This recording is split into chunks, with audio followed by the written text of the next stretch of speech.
Madhya Pradesh board कक्षा 10वीं वाले सभी विद्यार्थियों का अब आ चुका है सेट भी। पूरा गणित विषय का ये पेपर है और मैं आपसे बाहर नहीं जाने दूंगा, क्योंकि ऐसे प्रश्न मैं लेकर आया हूं जो कि 100% विद्यार्थी परीक्षा में आएंगे और एक भी प्रश्न आपकी परीक्षा से बाहर नहीं जाएगा। देख रहे हैं तो प्यारे विद्यार्थियों, चैनल को सब्सक्राइब जरूर कर लीजिएगा, क्योंकि मैं जो पेपर बताऊंगा और अगर आपने उन्हें याद कर लिया ना तो 100% आपकी परीक्षा में वही क्वेश्चन पेपर देखने को मिल जाएंगे, क्योंकि पिछले वर्ष धमाल मचाया, इस वर्ष भी मचाएंगे। सही विकल्प चुनकर लिखिए। में पहला प्रश्न याद करना है, एक परिमेय संख्या और एक अपरिमेय संख्या का योग होता है। प्यारे विद्यार्थियों, प्रश्न क्या है? एक तो परिमेय संख्या है और एक अपरिमेय संख्या है, तो इसका योग क्या होगा? तो प्यारे विद्यार्थियों, इसमें आपको लिखना है उसका योग एक अपरिमेय संख्या होता है, तो इसमें आप अपरिमेय करेक्ट करेंगे। निम्नलिखित में से कौन सा द्विघात बहुपद है? तो द्विघात बहुपद कौन सा हो जाएगा, आपसे ये पूछा गया है। तो इसमें आप लिखेंगे प्यारे विद्यार्थियों, x² प्लस 7x प्लस 10 ये द्विघात बहुपद है। कैसा है? द्विघात बहुपद है। तो आप इसमें ऑप्शन नंबर फर्स्ट सही उत्तर के रूप में लिखेंगे। बिंदु P XY की मूल बिंदु से दूरी क्या होती है? तो मूल बिंदु से जो दूरी होती है, इसमें आपको लिखना है करणी x² plus y² will be correct answer. Channel पर अगर नए जुड़े हैं तो चैनल को सब्सक्राइब जरूर करें। पेपर के PDF अगर आपको चाहिए तो PDF आपको हमारे ऐप पर मिलेंगे। ऐप का नाम है मेंस एजुकेशन ऐप, लिंक जिसकी डिस्क्रिप्शन में मैंने दे रखी है। समांतर श्रेणी 4, 10, 16, 22 में सर्वांतर क्या होगा? माय डियर फ्रेंड्स, आपसे सर्वांतर पूछ लिया है, तो इसमें आप सर्वांतर बताएंगे 6। क्या बताएंगे? 6 इसका सर्वांतर होगा, तो 6 करेक्ट आपको करना है। नेक्स्ट है द्विघात बहुपद 3x² प्लस 6x माइनस 9 में शून्यकों का योग होगा।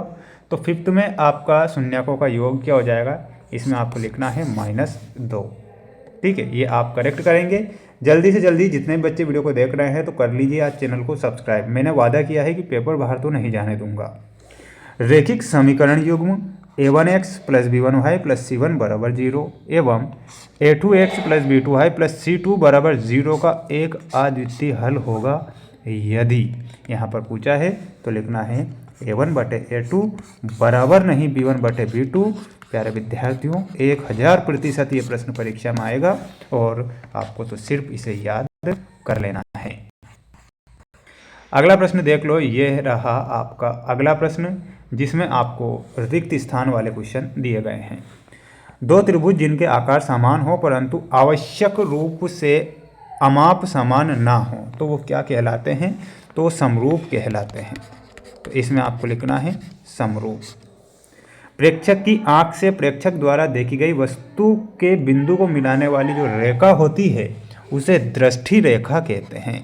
तो इसमें आपको लिखना है दृष्टि रेखा। x² - 2 एक बहुपद है, तो एक ये द्विघात बहुपद है, तो इसमें आपको क्या लिखना है? द्विघात लिखना है। एक द्विघात समीकरण में चर की अधिकतम घात कितनी होती है? तो चर की अधिकतम घात 2 होगी। एक वृत्तीय क्षेत्र का वह भाग जो 2 त्रिज्याओं और संगत चाप से घिरा हो उस वृत्त का एक कहलाता है, तो वो त्रिज्यखंड कहलाता है।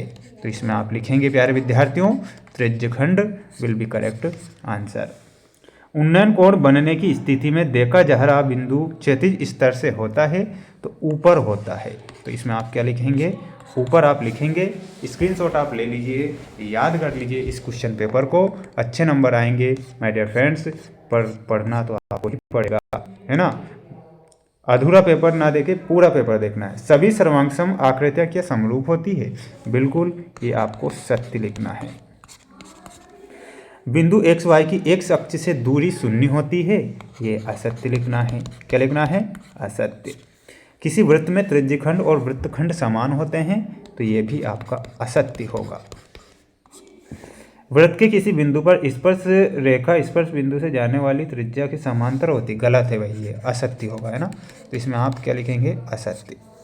किसी वृत्त के किसी व्यास के सिरों पर खींची गई स्पर्श रेखाएं समांतर होती है, ये आपको सत्य लिखना है।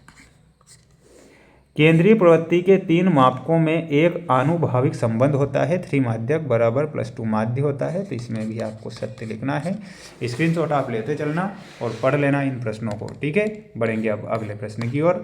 और अगला प्रश्न ये रहा आपकी स्क्रीन के सामने, जिसमें मैं आपको यहाँ पर जोड़ी बता रहा हूँ। ऐसी घटना की प्रायिकता जो घटित नहीं हो सकती है। प्यारे विद्यार्थियों, इसमें आपको मिलाना रहेगा √3। tan 60 डिग्री का मान कितना होता है? तो देखिएगा यहाँ पर tan 60 डिग्री का मान आपसे पूछा है। देखिएगा इसमें f होगा, थोड़ा सा f। tan 60 डिग्री का मान होता है करणी 3। sec 60 डिग्री का मान कितना होगा फिर? तो इसमें आपको लिखना है 2। sin square theta plus cos square theta का मान होता है 1, तो इसमें आपको 1 से मिलाना है। बेलन का वक्र पृष्ठीय क्षेत्रफल क्या होता है? तो इसमें आपको 2πr/h से मिलाना है। शंकु का वक्र पृष्ठीय क्षेत्रफल होता है πr/l, ठीक है। तो ये आपके जोड़ी यहाँ पर हो चुकी है। अब आप इसे पढ़ लो और याद जरूर कर लेना है, क्योंकि अच्छे नंबर तो तभी आएंगे जब आप क्या करोगे, याद करोगे और मेहनत करोगे। अगला क्वेश्चन देख लो। त्रिज्या r व p डिग्री कोण वाले वृत्त के त्रिज्यखंड के क्षेत्रफल का सूत्र क्या होता है?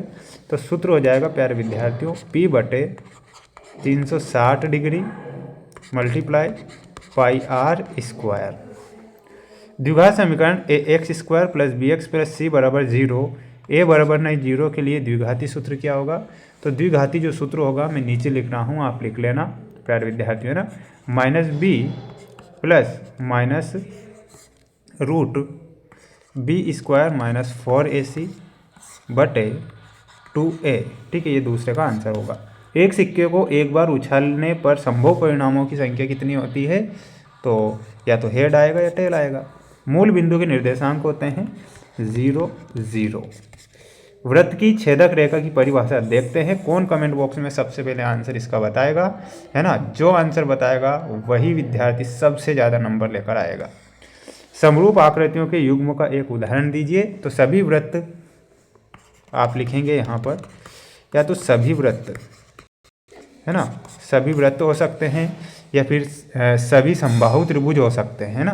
तो सभी वृत्त लिख दीजिए या सभी समबाहु लिख देना। 23 प्रश्नों के आंसर ऐप पर मिलेंगे। और ये अगला जो सेट पेपर है, ये वाला सेट सी है, जो मैं आपको अब नेक्स्ट वीडियो में बताऊँगा। तो बने रहे हमारे साथ, मिलते हैं नेक्स्ट वीडियो में।